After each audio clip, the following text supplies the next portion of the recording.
Uhum.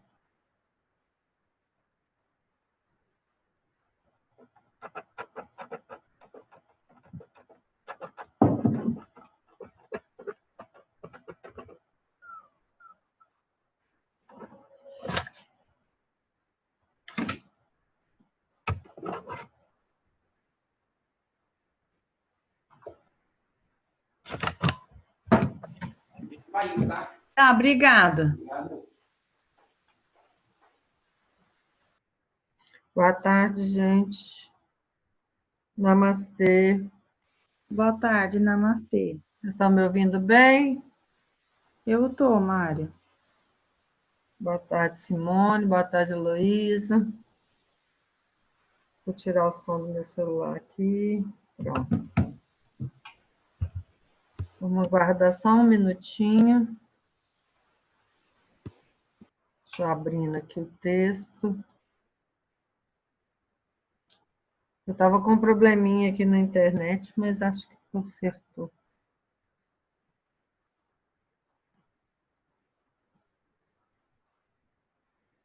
A internet que dá oi aqui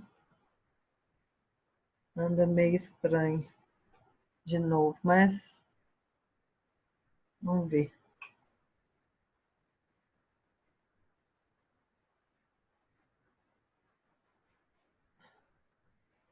Ficou alguma dúvida, gente, sobre o encontro passado, de terça-feira?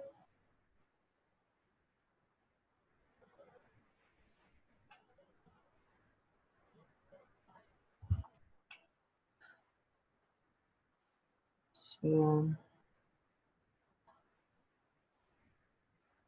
abrir aqui.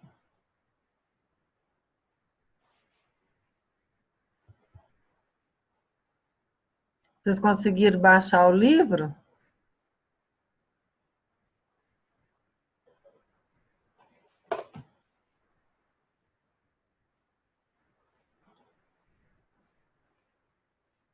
Boa tarde, Luciana.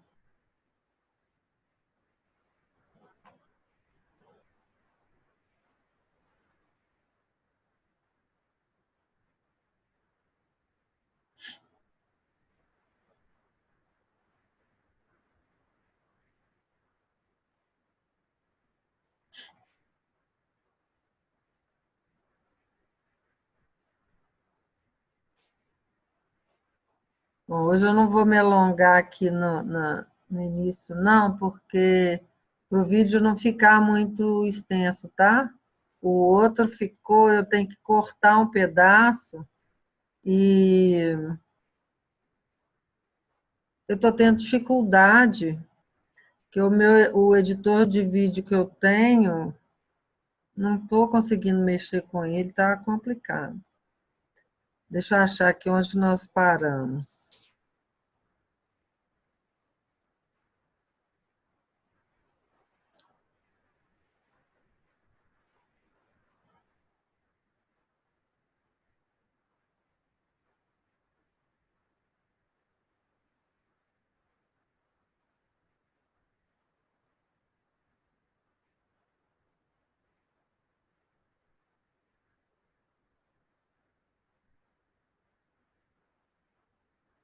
Achei. Eu vou ler o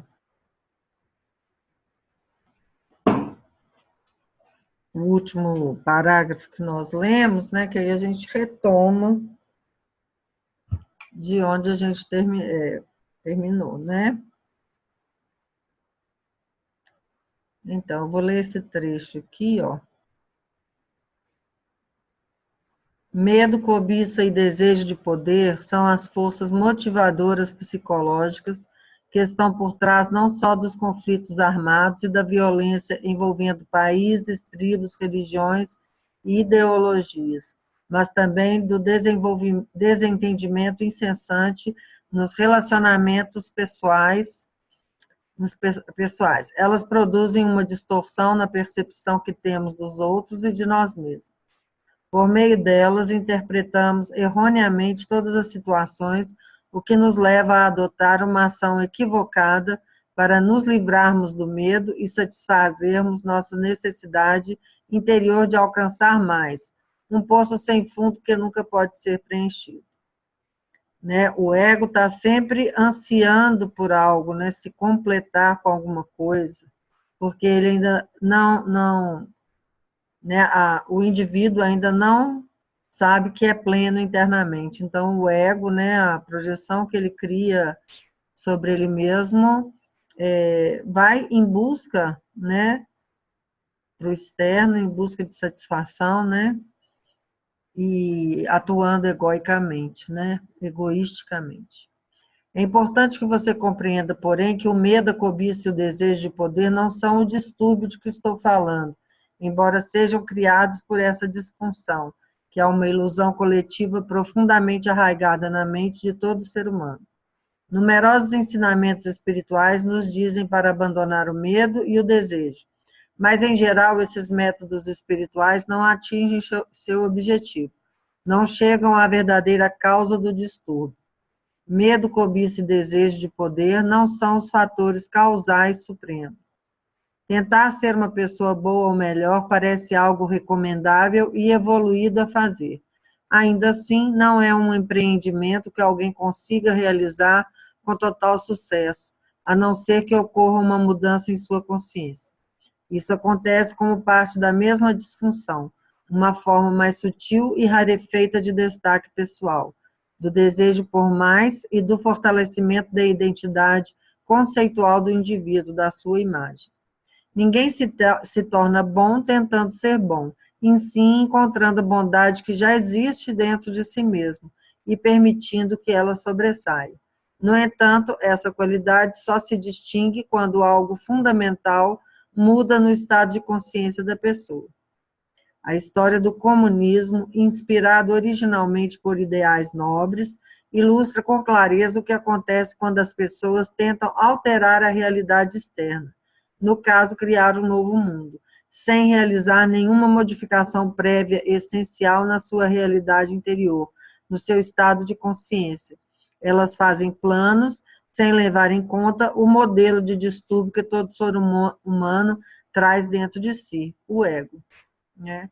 Então, todos esses movimentos em busca do compartilhar igual, né, e tudo como comunismo, né, que é um idealismo nobre, mas não surte o efeito esperado porque a pessoa, os indivíduos ainda não têm consciência do que é o verdadeiro comunismo ou socialismo, que seja esse todo, né, que somos todos um. Ela continua sendo egoísta, né? Ela ainda não tem a consciência dessa unidade que existe entre todos os seres, entre todos os indivíduos. Mas, na minha experiência, eu acredito que se uma pessoa é induzida a ser bom, né, desde criança, a praticar o bem, a descobrir que ela é amorosa dentro de si, mesmo que ela ainda não tenha consciência, aquilo de alguma forma desperta o amor dentro dela.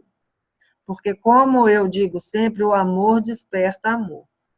Então, mesmo que ela não tenha consciência de que é amor, de que é bondade, né, como o Eckhart Tolle está falando aqui, que não adianta a pessoa praticar a bondade sem encontrar a bondade dentro dela mesma, né, essa bondade natural.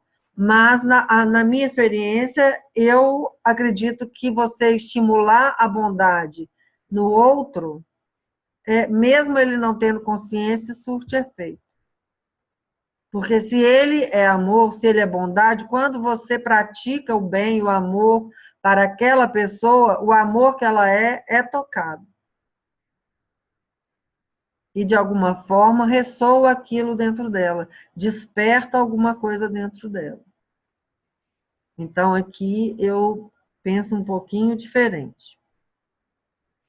Bom, então agora vamos começar um outro tópico. A nova consciência emergente. A maioria das religiões e tradições espirituais compartilha a ideia de que nosso estado mental normal, entre aspas, é prejudicado por uma imperfeição fundamental, o distúrbio a que me referi. No entanto, além dessa percepção da natureza da condição humana, que podemos chamar de má notícia, há uma segunda percepção, ou a boa notícia, que é a possibilidade de uma transformação radical da nossa consciência. Nas mensagens hinduístas, e em alguns casos também no budismo, essa mudança é chamada de iluminação. Nos ensinamentos de Jesus, de salvação, no budismo, de fim do sofrimento. Outros termos usados para caracterizá-la são libertação e despertar.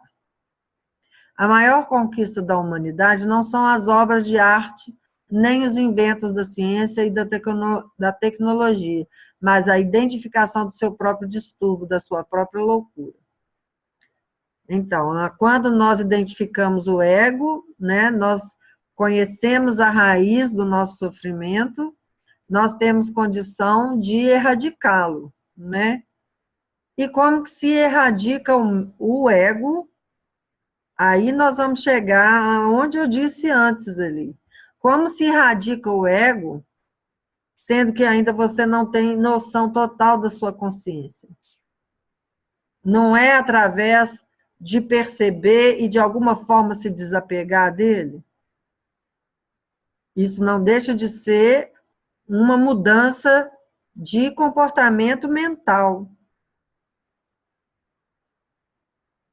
Uma mudança de paradigma, mesmo que seja inconsciente, ainda.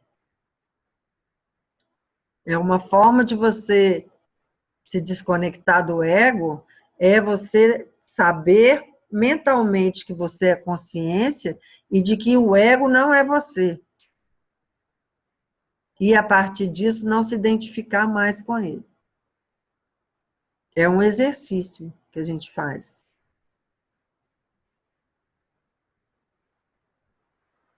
Isso vai acontecendo naturalmente também. Porque à medida que você vai se, né, voltando para dentro de você mesmo, você vai tomando consciência de quem você é e de quem você não é. Mas se você tem o conhecimento também teórico, né, mental, isso de alguma forma ajuda. De alguma forma você está tomando uma certa consciência. Você ainda não está vivenciando aquilo. Ainda não está incorporado, vamos chamar assim, né, entre aspas. Mas você já tem uma certa percepção, porque você é sempre consciência. Então, uma coisa modifica a outra. Então, aqui cabe ser bom de alguma forma, induzir a bondade de alguma forma, vai tocar aquilo, aquela bondade que a pessoa é.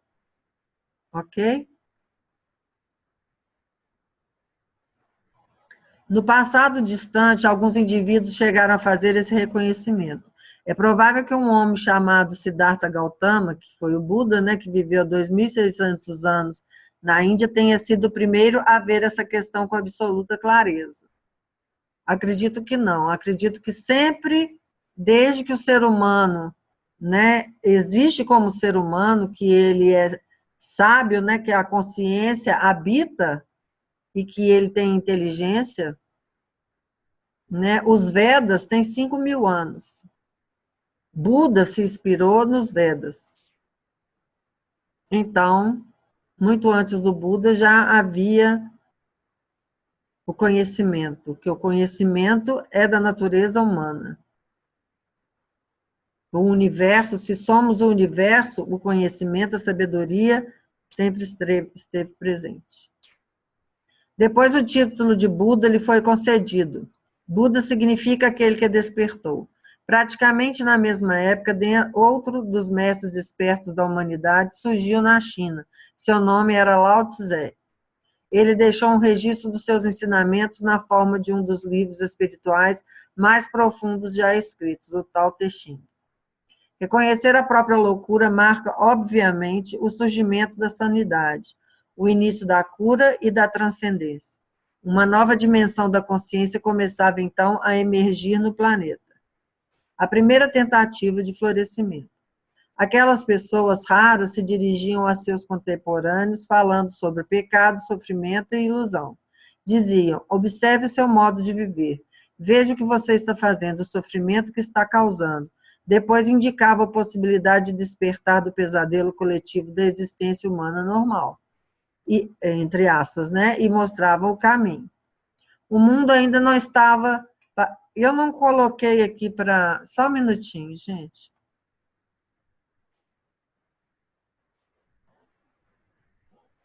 Eu não pus para vocês compartilharem aqui, gente. Que cabeça. Vocês têm o livro, né? Mas... Desculpe.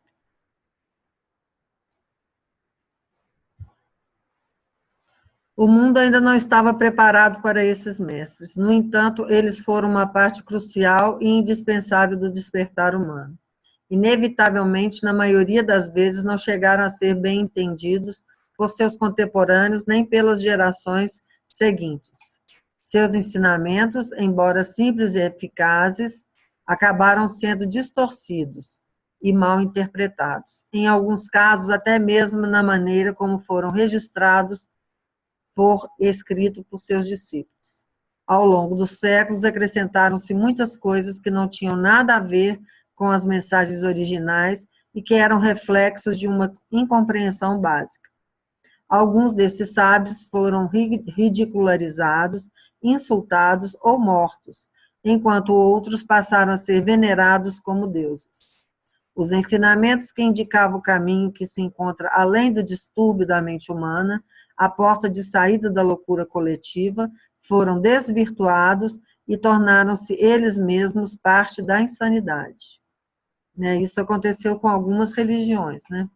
Assim, as religiões, numa grande medida, firmaram-se como forças divisoras em vez de unificadoras. Em lugar de estabelecerem o fim da violência e do ódio por meio da compreensão da unicidade fundamental de toda a vida, elas suscitaram mais violência e ódio, mais separações entre indivíduos, religiões e até mesmo rupturas dentro de um mesmo credo. Até hoje existe isso, Muitas religiões ainda são radicais, Onde pessoas, vamos dizer que ficam fanáticas, Lutam, praticam crimes em nome da religião. Tornaram-se ideologias, sistemas de crenças com os quais as pessoas podiam se identificar, e elas os usavam para ressaltar sua falsa percepção do eu. Por meio dessas crenças, elas se classificavam como certas, entre aspas, e chamavam os outros de errados, entre aspas. Assim definiam sua identidade diante dos inimigos. Os outros, os não crentes ou crentes equivocados, e algumas vezes consideravam-se no direito de matá-los, até hoje. O homem feito Deus na sua própria imagem. O eterno, o infinito, o inominável foi reduzido a um ídolo mental no qual as pessoas tinham de acreditar e que devia ser venerado como o meu Deus ou nosso Deus. Discriminando o próprio Deus, Como se Deus pertencesse a essa ou aquela religião. Tudo isso, faz parte desse processo de insanidade humana, Dessa loucura, de não enxergar a unicidade, como o Eckhart Tolle disse aqui, Está todo mundo focado no próprio umbigo, buscando a satisfação do seu ego, através de seguir dogmas, que criam uma aura, de poder, onde a pessoa se sente no mesmo poder daquilo ali que eles estão idealizando. E aí eles se sentem no direito, entre aspas, de matar, de torturar, de fazer o que for em nome desse Deus, E mesmo assim, apesar de todos os desvarios perpetrados em nome das religiões, a verdade que elas indicam não deixa de brilhar em sua essência, ainda que fracamente, através de muitas camadas de distorção e interpretação errônea. É improvável, porém, que alguém seja capaz de percebê-la, a não ser que já tenha tido pelo menos lampejos da verdade dentro de si. Ao longo da história, sempre houve indivíduos raros que vivenciaram uma mudança de consciência e assim detectaram em si mesmos aquilo que é apontado por todas as religiões. Para descrever essa verdade não conceitual, eles usaram a estrutura conceitual das suas próprias crenças religiosas. Para transmitir, né, a verdade, né, que ele percebeu, ele usa de conceitos. Isso é natural, porque não tem como transmitir as coisas a não ser em forma de conceitos. Tudo que nós estamos dizendo aqui, de alguma forma, é conceito. Só deixa de ser conceito quando você vivencia, porque aí é a sua experiência interna. O conceito só deixa de ser conceito quando ele se transforma em experiência.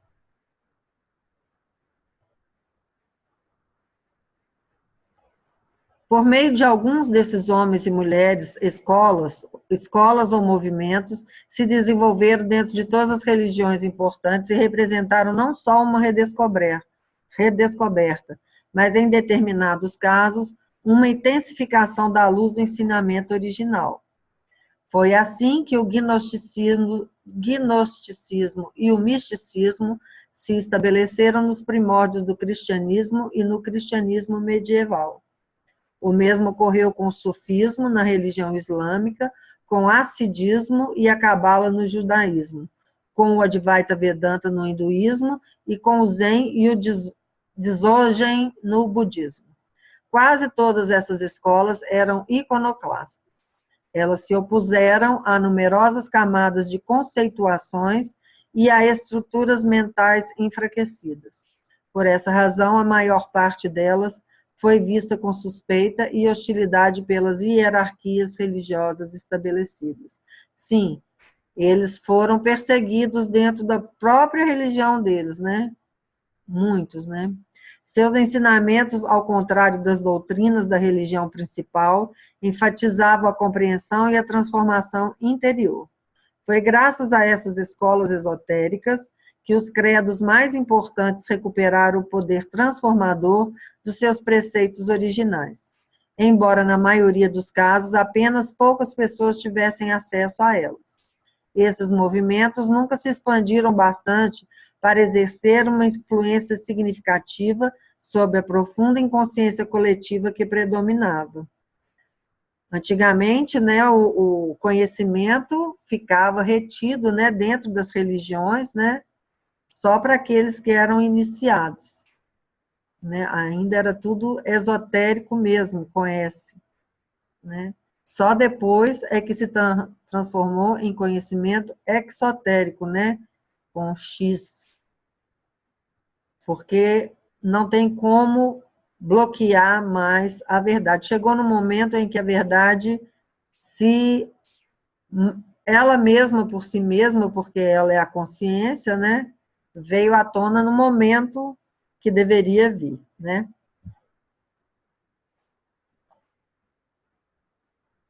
Ao longo do tempo, algumas dessas escolas se tornaram rigidamente formalizadas ou conceitualizadas para permanecerem eficazes. É o que aconteceu com o budismo, né, etc., com o Vedanta. Espiritualidade e religião, mais um tópico.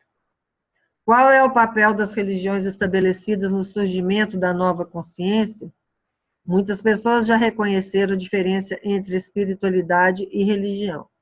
Elas compreendem que ter um sistema de crenças, um conjunto de pensamentos entendido como a verdade absoluta, não torna ninguém espiritualizado, não importa qual seja a natureza dessas convicções.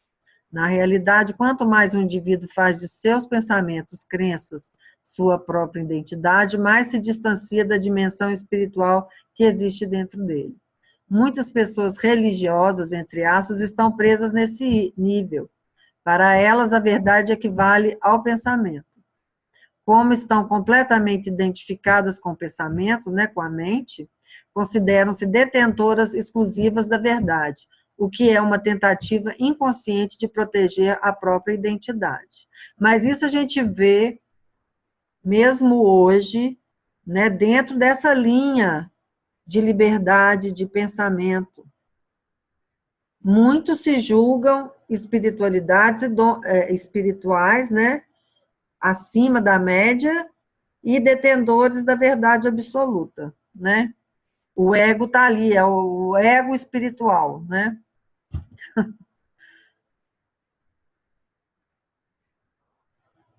Como estão... Não, aqui eu já li.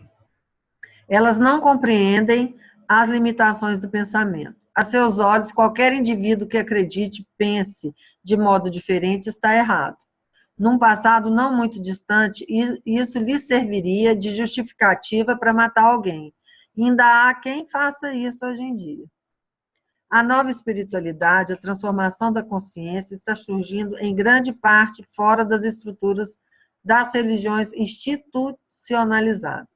Sempre houve bolsões de espiritualidade, até mesmo nas religiões dominadas pela mente, embora as hierarquias formais tentassem eliminá-los por considerá-los uma ameaça.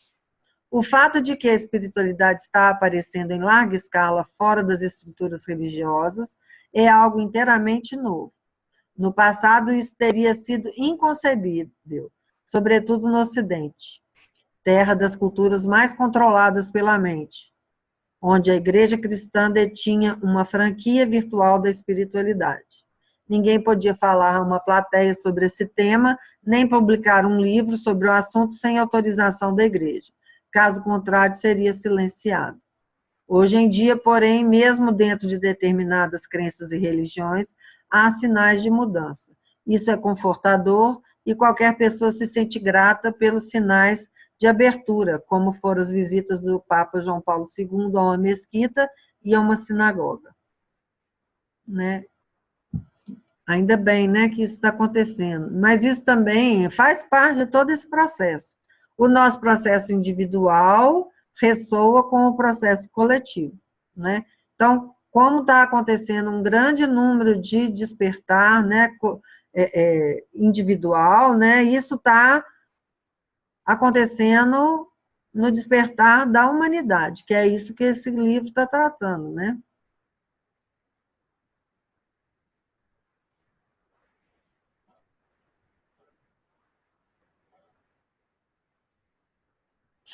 Em parte como resultado dos ensinamentos espirituais que surgiram fora das religiões estabelecidas, mas também em decorrência da influência da antiga sabedoria do Oriente, um número cada vez maior de seguidores das religiões tradicionais tem sido capaz de deixar de lado a identificação com a forma, o dogma e um sistema de crenças rígido.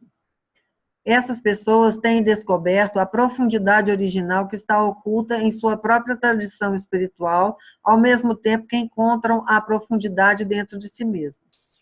Elas compreendem que seu grau de espiritualidade não está absolutamente relacionado com aquilo em que acreditam, porém que ele tem tudo a ver com seu estado de consciência. Isso, por sua vez, determina como alguém age no mundo e interage com os outros. Aqueles que não são... uma coisa, deixa eu falar, já que está falando tanto de espiritualidade e de mente, né?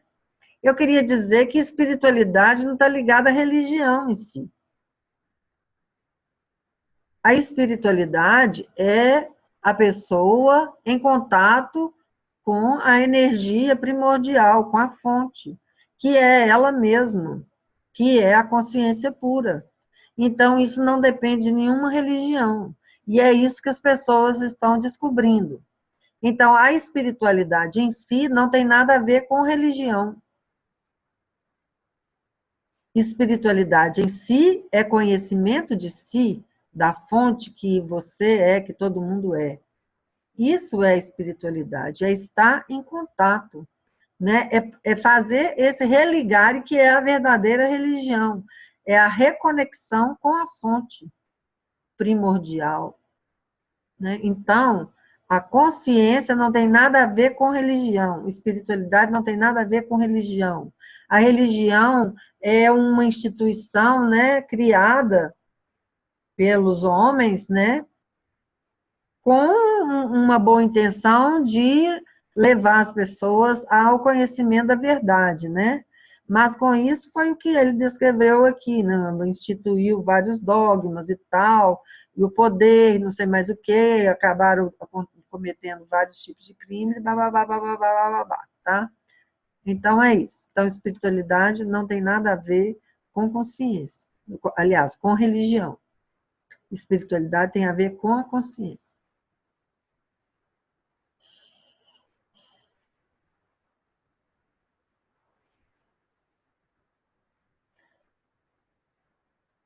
Essas pessoas têm descoberto... Não, isso aqui eu já li. Aqueles que não são capazes de ver além da forma ficam mais arraigados às suas crenças, isto é, a seus próprios pensamentos. Hoje em dia, estamos testemunhando não apenas uma influência sem precedentes da consciência, como também uma resistência e uma intensificação do ego. Há instituições religiosas abertas à nova consciência, enquanto outras endurecem suas posições doutrinárias e se tornam parte de todas aquelas estruturas artificiais que o ego coletivo usa para se defender e revidar. Algumas igrejas e seitas, assim como determinados cultos ou movimentos religiosos, são, em essência, entidades egóicas coletivas, uma vez que se identificam rigidamente com suas convicções mentais, a exemplo do que fazem os adeptos de qualquer ideologia política fechada a todo tipo de interpretação alternativa da realidade. A gente vê isso acontecendo. Né? Algumas religiões, até mesmo doutrinas, né, se colocam como se fossem donos da verdade. Foi o que eu disse, de pessoas individuais, né? Mas, como diz aqui assim, são instituições de egos coletivos, né? É um ego coletivo que ali fica sustentando aquelas ideias mentais, aqueles conceitos, como se fossem a verdade, mas é tudo mental, é tudo ego. Bom, mas o ego está destinado a se dissolver, e todas as suas estruturas rígidas, sejam elas instituições religiosas, corporações, governos ou entidades de outro tipo, irão se desintegrar de dentro para fora. Mesmo que pareçam estar profundamente protegidas, as estruturas mais inflexíveis, as mais impermeáveis à mudança, serão as primeiras a desmoronar.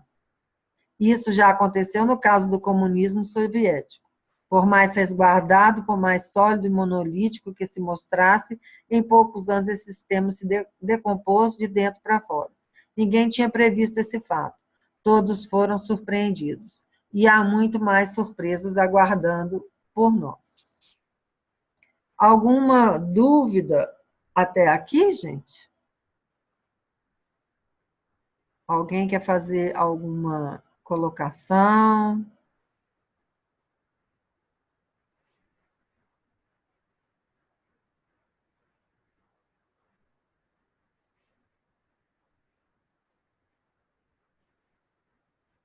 Deixa eu voltar aqui.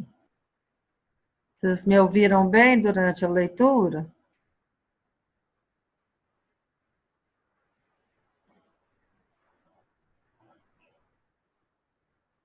Eu vou continuar, tá?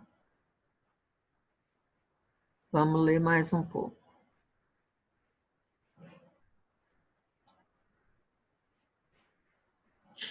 A urgência da transformação. Quando se vê diante de uma crise radical, quando seu antigo estilo de existir no mundo, de interagir com os outros e com o reino da natureza não funciona mais, quando sua sobrevivência é ameaçada por problemas aparentemente incontornáveis, uma forma de vida individual, bem como uma espécie, morrerá ou ultrapassará as limitações de sua condição por meio de um salto evolutivo. Acredita-se que as formas de vida no nosso planeta tenham se originado no mar. Quando ainda não havia nenhum animal sobre a terra firme, o mar já estava cheio de vida. Então, a certa altura, uma das criaturas marinhas deve ter começado a se aventurar pelo solo. Talvez ela tenha se arrastado por alguns centímetros. Depois, exausta por causa da enorme força gravitacional do planeta, pode ter voltado à água, onde a gravidade é quase inexistente. pois ali conseguiria viver com muito mais facilidade. Só um instantinho, gente, vou acender a luz.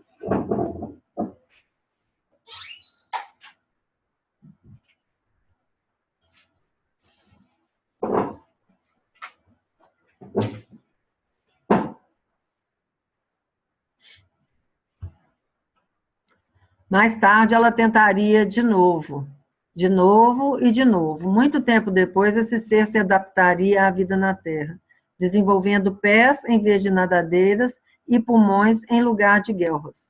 Parece improvável que uma espécie se expusesse a um ambiente tão estranho e sofresse uma transformação evolucionária, a não ser que fosse compelida a fazer isso por uma situação extrema. Talvez uma grande área de mar tenha passado a receber um volume cada vez menor de água do oceano principal, o que, ao longo de milhares de anos, poderia forçar os peixes a deixar seu habitat e evoluir. Responder a uma crise radical que ameace nossa própria sobrevivência, esse é o desafio que se apresenta à humanidade nesse momento. O distúrbio da mente humana, egóica, identificado há mais de 2.500 pela antiga sabedoria dos mestres e agora ampliado pela ciência e a tecnologia, é pela primeira vez algo ameaçador à sobrevivência do planeta. Até pouco tempo atrás, a transformação da consciência humana, também apontada por sábios do passado, era não mais do que uma possibilidade, compreendida por alguns raros indivíduos, independentemente de sua formação cultural e orientação religiosa. Um florescimento disseminado da consciência da nossa espécie não aconteceu porque até então isso não era imperativo. Mas a gente já via, já notava, hoje mesmo eu coloquei aquele vídeo, né, do estoicismo, não sei se vocês viram, mas falando de um ramo da filosofia, que os seus grandes mestres, né, Epiteto e o outro, esqueci o nome, um era um rei, né, era um imperador, e o outro era um aleijado, um mendigo ex-escravo. Isso demonstra que, independente da situação social, do nível cultural, todos nós, na nossa essência, temos a semente do despertar. Já tem a consciência ali, porque nós somos consciência. Então, não importa se aquele ser teve conhecimento ou não, se estudou ou não, se frequentou faculdade ou não, a única coisa é se ele é um observador ou não. Porque a evolução acontece para todos. Essa transformação interna acontece para todos. O deparar-se consigo mesmo acontece para todos, independente do nível que a pessoa esteja, onde ela esteja, com quem ela esteja. Ela é ser humano, ela é consciência. E a consciência vai despertar, porque esse é um dharma do ser humano. Bom.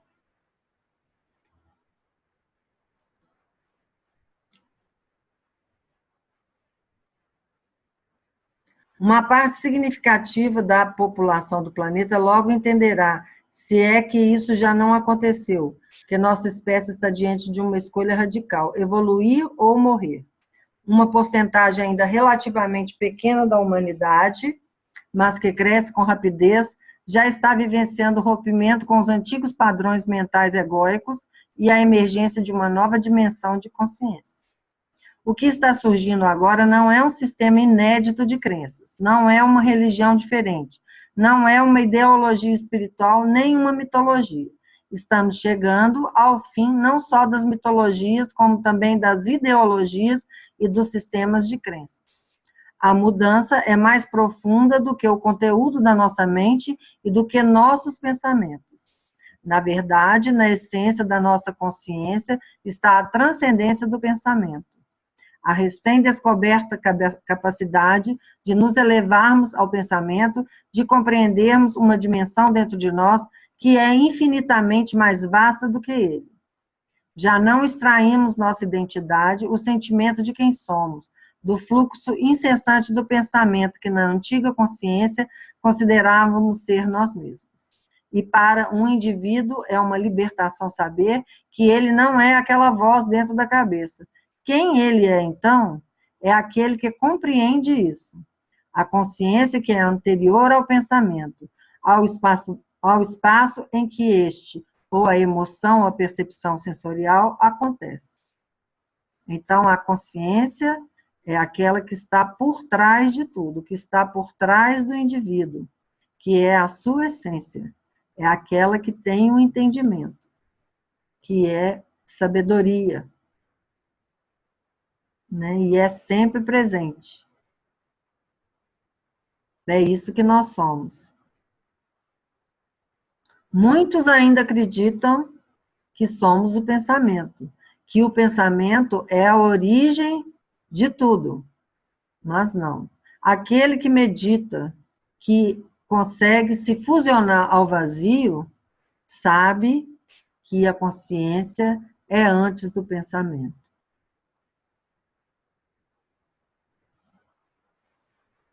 O pensamento surge da consciência. É a consciência a fonte do pensamento. O pensamento por si só não existe. O pensamento surge do vazio. Então, tudo é consciência.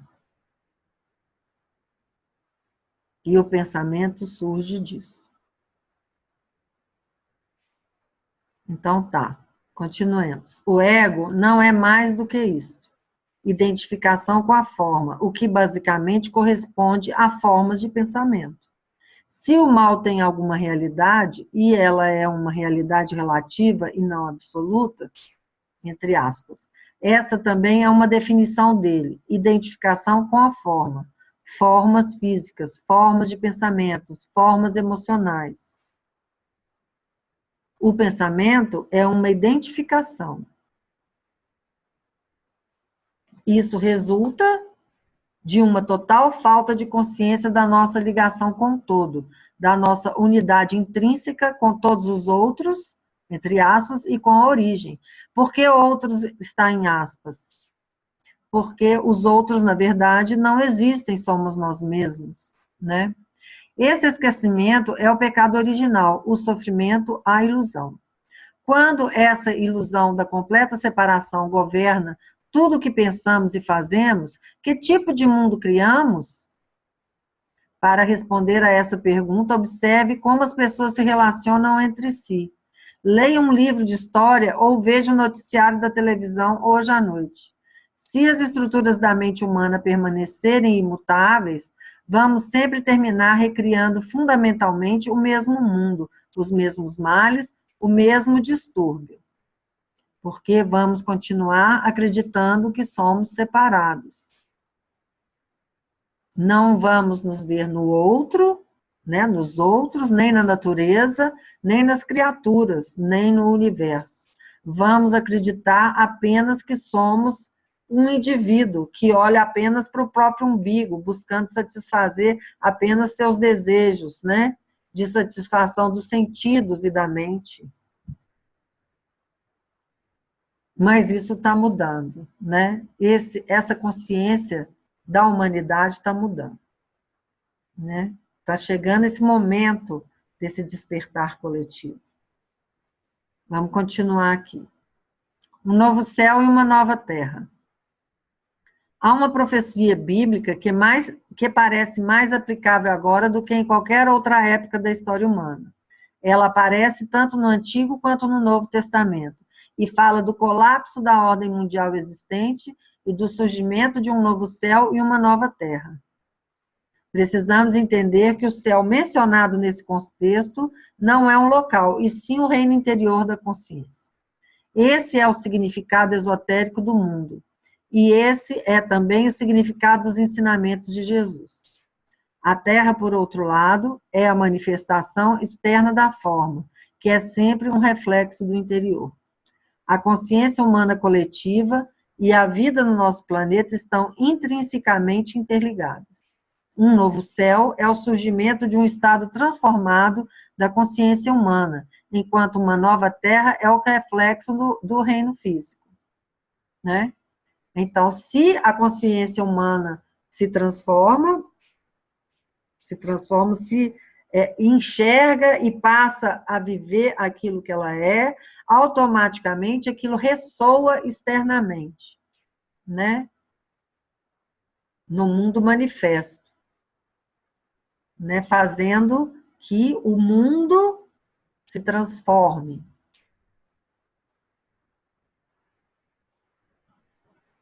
No nível das formas, pensamentos, das formas, sentimentos, das formas, emoções, tudo vai ser mudado. Porque o padrão, né, o paradigma a ser seguido não vai ser do ego mais, mas da consciência.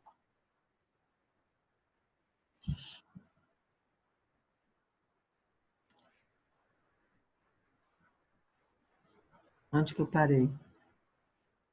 Sim. A vida humana e a consciência humana estão ligados de modo inerente à vida no planeta. Por isso, à medida que a consciência antiga se dissolve, tendem a ocorrer manifestações naturais de sincronismos geográficos e climáticos em muitas partes do globo, algumas das quais temos testemunhado. Então, isso está tudo mudando, né? A natureza também está se transformando. Bom, gente, mas nós vamos começar o capítulo 2. Eu queria saber, deixa eu sair daqui, como que está sendo a leitura para vocês.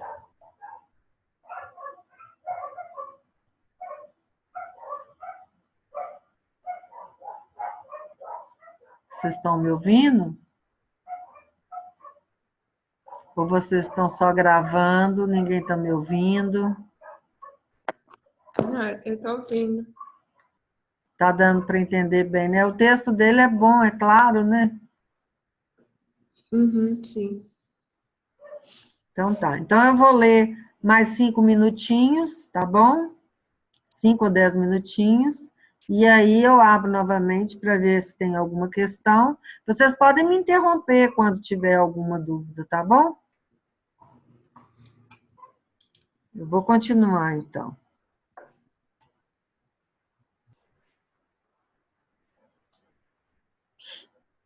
Capítulo 2. Ego, o estado atual da humanidade. As palavras, não importa se são verbalizadas e transformadas em sons ou se permanecem como pensamentos, podem lançar um encanto quase hipnótico sobre nós. É muito fácil nos perdermos por causa delas. Sermos hipnotizados pela crença implícita de que, quando vinculamos um termo a alguma coisa, sabemos o que ela é. Mas, na verdade, não sabemos. Apenas encobrimos o mistério com um rótulo. Tudo, um pássaro, uma árvore, uma simples pedra e certamente um ser humano, é, em última análise, incognoscível. Isso ocorre porque todas as coisas têm uma profundidade insondável. Tudo que podemos perceber, sentir e pensar a respeito é a camada superficial da realidade, menos do que a ponta do iceberg. Por isso que quando nós falamos assim, vamos meditar, né, vamos meditar na natureza, meditar sobre uma árvore, nós temos que nos fusionar àquela árvore, né, nos sentirmos sendo aquela árvore, porque é isso que nós somos. Só ter o conhecimento de que aquilo ali é uma árvore não nos faz conhecedores, né, sábios do que a árvore é. Olha, a árvore é um ser, né? É um ser vivo. Ali, dentro da árvore, corre a seiva, né? Se movimentam as células da própria árvore, né? As suas moléculas, né? Que se manifestam como flores, folhas, frutos, os galhos, né?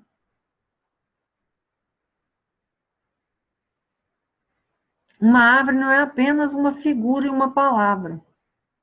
Não é isso? É isso que ele está dizendo aqui. É muito mais do que isso. Conhecer uma árvore é se fusionar à sua essência. É ser a árvore.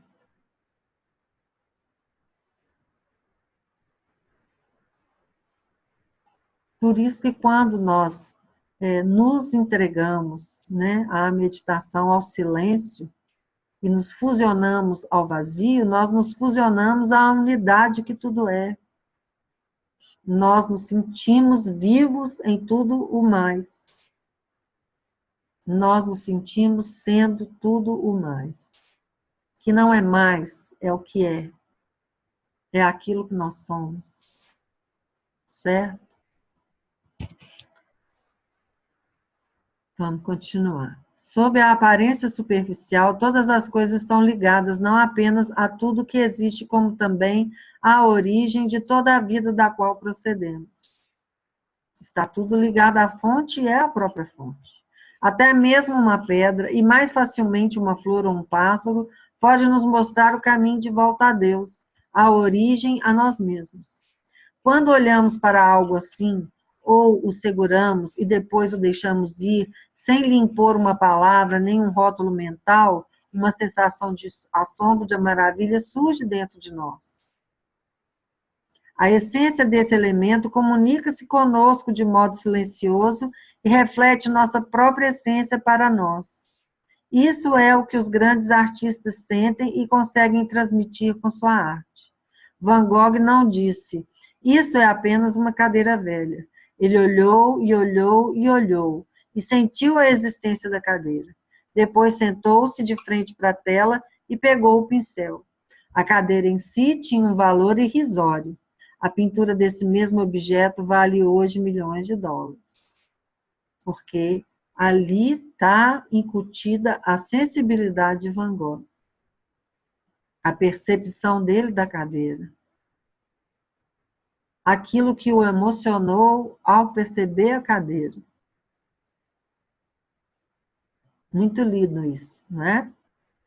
Sempre que não encobrimos o mundo com palavras e rótulos, retorna à nossa vida a sensação do milagre, que foi perdida muito tempo atrás, quando a humanidade, em vez de usar o pensamento, deixou-se possuir por ele. Uma profundidade volta à nossa vida. As coisas recuperam sua novidade e seu frescor. E o maior de todos os milagres é vivenciar o eu essencial antes de quaisquer palavras, pensamentos, rótulos mentais e imagens. Para que isso aconteça, precisamos desvincular nossa percepção do eu, da existência, de todas as coisas que se misturaram ou se identificaram com ele. Este livro trata justamente...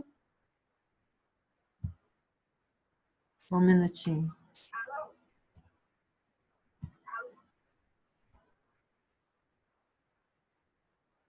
Onde que eu parei, gente? Fui desligar o telefone.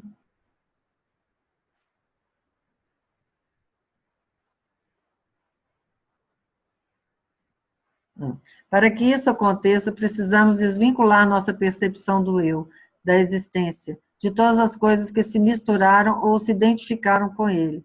Esse livro... Só um minutinho, gente, desculpa.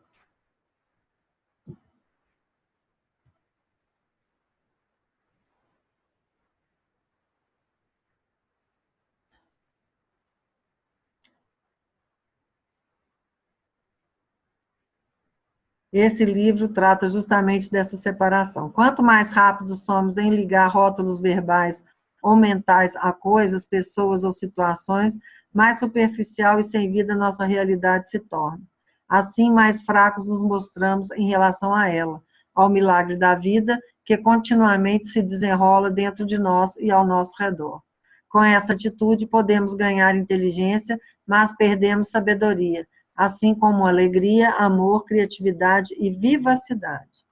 Essas qualidades ficam ocultas na lacuna silenciosa entre a percepção e a interpretação. É evidente que necessitamos usar palavras e pensamentos. Ambos têm sua própria beleza. No entanto, será que precisamos ser aprisionados por eles? As palavras reduzem a realidade a algo que a mente humana é capaz de entender, o que não é muita coisa. A linguagem consiste em 5 sons básicos que se originam das cordas vocais. Eles são as vogais A, E, I, O, U. Os outros sons são consoantes produzidas pela pressão do ar, S, F, G e assim por diante. Você acredita que uma combinação desses sons básicos é suficiente para explicar quem é você, o propósito supremo do universo, ou até mesmo o que uma árvore ou uma pedra são em essência? Claro que não, né?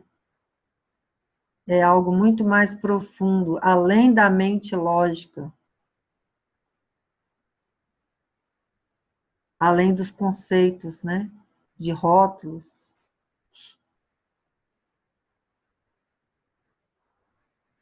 Quem nós somos, na realidade, não tem uma explicação lógica, porque não tem princípio, nem meio, nem fim, não tem uma causa. É o incognoscível, é aquilo que não pode ser conhecido pela mente.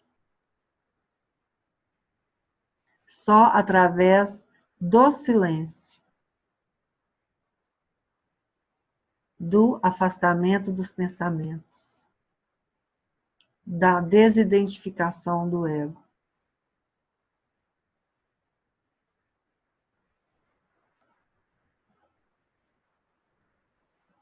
Estamos todos nesse processo, né? Pronto. E então, terminamos a leitura de hoje, ok? Ficou alguma dúvida? Ou algum de vocês quer falar alguma coisa?